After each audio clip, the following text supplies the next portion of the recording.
ni hao, xin chào, whatever else your greeting of choice may be from Uong Bi, Quang Ninh, Vietnam.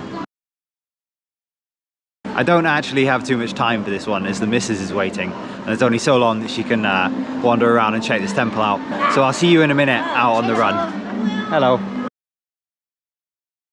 Okay, here we are. Just had to climb up some really steep steps to get up to the top of this hill, or close to the top, but yeah, finally found a sort of runnable trail. So that temple down there is called Ba Vang Pagoda, and it's about an hour's drive by motorbike from where we live. It's also about the closest place we can get to Haiphong city where there's some actual hills. And so we stopped off there because Nyum decided to come with me, and that's somewhere she can look around while I'm running, and because it has a car park where I can leave the motorbike and we can know that it's going to be relatively safe. So with that brief explanation out the way, I guess it's time to introduce today's video. It is currently the 9th of February, and a few days ago I put out my summary of 2024. So this is kind of a follow-up video to that, where I talk about my goals or plans for 2025. And while I've got a few little bullet points to tick off, I think we're going to start with events, because I already have a pretty good idea of what my schedule is going to be in terms of the events that I'm taking part in throughout the rest of this year. Oh, here a little section where we're going to have to walk, starting in 2 weeks time with the Dam Dao City Trail 25k trail race.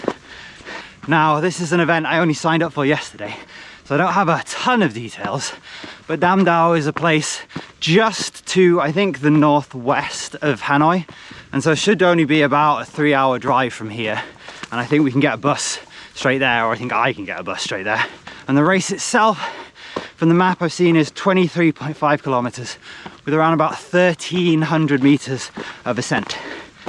So in terms of both distance and climbing, it's kind of like the Nanbeihu trail race that I did last year, if you then add another 50% to it.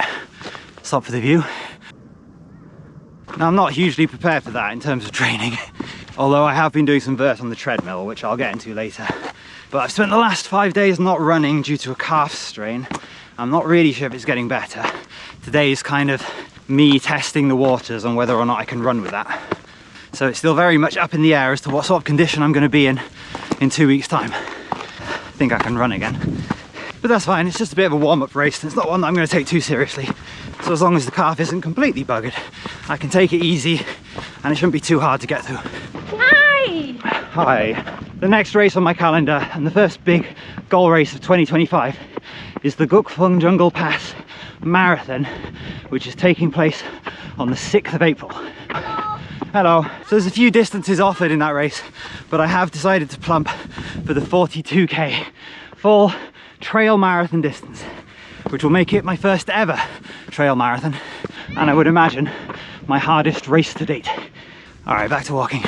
For some reason, the organisers don't seem to have released a route map or anything with elevation, so I'm not exactly sure of the distance and the amount of climbing involved. But from what I could find on the internet, in past years, the marathon distance is at a total elevation of around about 1,000 meters. Spread out over the course of 42 kilometers really doesn't seem that daunting.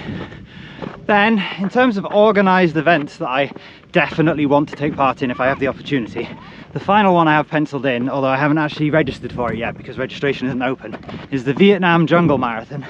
It's currently scheduled to take place on the 18th of October. Now, because I haven't registered, my options are open in terms of distance. My current working plan is, if the Gukfeng Marathon goes all right and I don't suddenly discover that I've bitten off more than I can chew, then I'm going to probably try to race the 70k program at the Vietnam Jungle Marathon, which is, I think, 67.2 kilometers with 2,850 meters of ascension, which is very much a daunting prospect. Obviously, if Gukfeng Jungle Pass turns out to be a lot harder than I anticipate, I can always reconsider and go for the 50k, or potentially even a shorter route than that. So that's kind of my definites list. The first two I've already registered for. The third one I'm going to register for when it opens. And Gukfeng Jungle Pass should be a qualifying race in terms of distance and elevation to get me into the Jungle Marathon. Then there's a couple of other sort of organised events that I'm thinking of taking part on, both of which come right at the end of the year.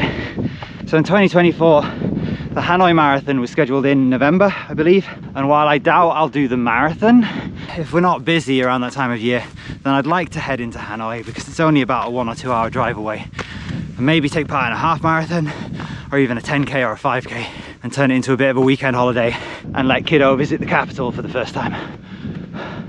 Right, I think I'm at the peak. How's that for a panorama? Also, I think this means I can start running again. Then the other race that I think I'm almost definitely going to take part in some capacity is the Haiphong Marathon. Again, I'd be surprised if I chose to do a marathon, having run, if everything goes to plan, 2 trail marathons already in the year. So it's far more likely that I plump for a half marathon or a 10k, as those are probably the 2 distances that I enjoy the most. They're also the 2 distances where I've really got a couple of outstanding targets. I still want to beat 90 minutes for the half marathon, and having finally set a PB in the half marathon Boxing Day last year, that leaves my 10k PB as now my longest standing record. Oh, this bit's a bit hairy. And that just leaves one other sort of goal for the year in terms of races, which is a 5k time trial. So as I'm probably going to mention in a little bit, I'm currently working through a Jack Daniel's 5/10k training plan with a view to running a 5k time trial in about 13 or 14 weeks, I think it is, where the goal, because the benchmark I set a month ago was so close to my PB, is to set a new 5k PB. Obviously that depends on how training goes and the weather, because by that time it could be pretty hot. I think it's going to be May by the time that rolls around, so chances are that could have an impact. By the way, when it comes to time, as long as I'm healthy enough, I'm going to give it my all. And that is it in terms of my race goals for 2025. But I do have a few other goals in terms of my training and just life in general. So I'll start off with my training goals. As I just said, I'm currently working my way through one of the 5/10k training plans in Jack Daniel's running formula book. The main reason I'm doing this is for a bit of a change. Ever since I started running seriously 4 years ago, pretty much exclusively used the marathon training plan that my dad sent me back at the end of 2020. I haven't really experienced any variation in terms of workout style or target distance. Like, sure, I've run 5Ks, 10Ks, half marathon races, but they were always off the back of that same marathon training plan. So this year I'm endeavouring to try something new, see if shaking up my training a bit can lead to better results, and see if training specifically for some of the shorter stuff really does have a significant impact on my ability and times over those distances. The second thing that kind of ties into it really, because these are built into Jack Daniel's training plans, is this year I'm resolving to do more strides. If you know what strides are, short bursts at fast pace, usually on the end of an easy run, just to get your body used to running fast. Strides and hill strides are pretty much the first thing that you'll hear any running coach mention as something you need to be doing, or potentially the second after they stress the importance of easy running. And I've tried to build them into my training for a long time, but I never seem to manage to keep them up, especially once training gets hard and I'm doing speed work and threshold sessions. I always just feel too tired to throw in some strides on my easy days. But 2025 is the year when I'm really going to go for it and force myself to do them. And as I say, it helps because they're built into the Jack Daniel's training plan that I'm currently on, where he schedules strides 3 times a week, which I have to say is taking some getting used to. The next thing I want to add to my training is vert. It's climbing, it's running uphill. I was never able to do it in Shanghai because, well, Shanghai's flat as a pancake. To be fair, Haiphong isn't much hillier, but now that I have my own treadmill at home that I'm running on most days of the week, and that I can jack up to a 15% incline if I want, I don't really have an excuse anymore not to be running uphill. And so I've set myself a provisional target, although it's not something that's hard and fast, it's just something to aim for, of 1,000 meters of vert every week. Obviously, if my legs get used to that and that starts feeling easy, I might raise that up a bit. But at the moment, I've made it through January and I've managed to stick to that pretty well. The only other time I really did any sort of significant amount of incline training with my running was the beginning of last year when I was getting ready for those trail races. And I feel like they really helped my running and fitness all around. So I'm hoping this year I can keep them going right to the very end. And the last 2 things are strength work and consistency. Strength work's pretty simple. It's not something that I've been doing on the regular since I started running. And so for now, I just want to do more than I was doing, which doesn't mean going to the gym and lifting heavy weights, although that may come much further down the line. For now, it just means doing a bunch of body weight exercises 2 or 3 times a week. At the moment, I've just got a very simple routine, which is banded squats, single leg deadlifts, wall sits, walking lunges, and yeah, at the moment that's it. I just want to get used to that and get into the habit of doing something simple first, and then maybe I'll throw on some more exercises and try and find ways to make it more difficult as I go on. As for consistency, last year, at the beginning of the year, I had some pretty good consistency, and I got, as I've said a few times by now, into the best shape I've ever been. And then at the end of the year, despite having my 3 highest mileage weeks ever, I was not running high mileage all that consistently. There were quite a few big drop-off weeks. I mean, mostly due to illness, but it resulted in a very sort of up and down training graph in terms of volume, and I don't really think I reached the levels that I was expecting to at the beginning of the year. And so my aim for 2025 is not to go chasing those big mileage weeks, but to try and get more consistency. I want to see if lower mileage but with better consistency is going to give me better results, and so that's kind of what I want to be working on. Obviously that's hard to work on because a lot of my consistency issues come from illness, so maybe that's more of a wish list item than a focus. But anyway, I've put that on there as a goal. So if I'm feeling really knackered and I'm on 110, I'm not going to push it to 120 just to tick off that magic number. But if I'm feeling a little bit crappy and I'm only on 70, I might go out for an easy 10k run, just to try and make sure I can maintain that sort of level throughout the year. All right, back home. Battery died out on the run, and while I did take a spare one with me, it was buried deep inside my bag, and as I was almost done, I figured I'd just wait till I got back.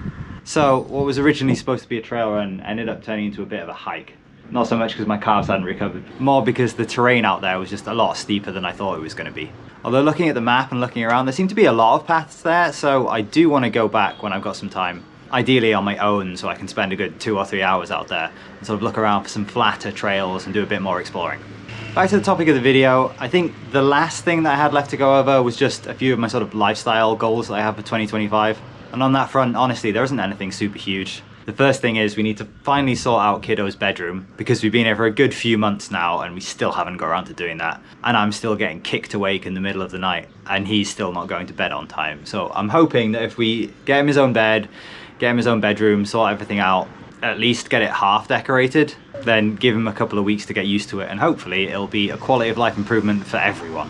The other things I want to do in 2025 is to learn Vietnamese, which I've been saying for a while and not really been focusing on, and get a driving license, because while riding the bike around locally is fine, it would be a lot more convenient to be able to drive a car. And then the last one is just to work on my Chinese a bit more, because now that I'm not in China, I don't have as much opportunity to hear and speak it. And so one of my goals for 2025 is to watch a bunch more Chinese TV, and instead of listening to music when I go out running now, listen to Mandarin language podcasts. I've already found a few, and I've found a couple that I quite like, so that's something that I've already started. And then at some point, hopefully get back into reading if I can find the time. But yeah, that's it for this video. It was nice to get out into some different surroundings and go and explore. Hopefully you enjoyed it, and I hope to see you next time. These are the Fei Ying PB 4.0 from Xiaodan.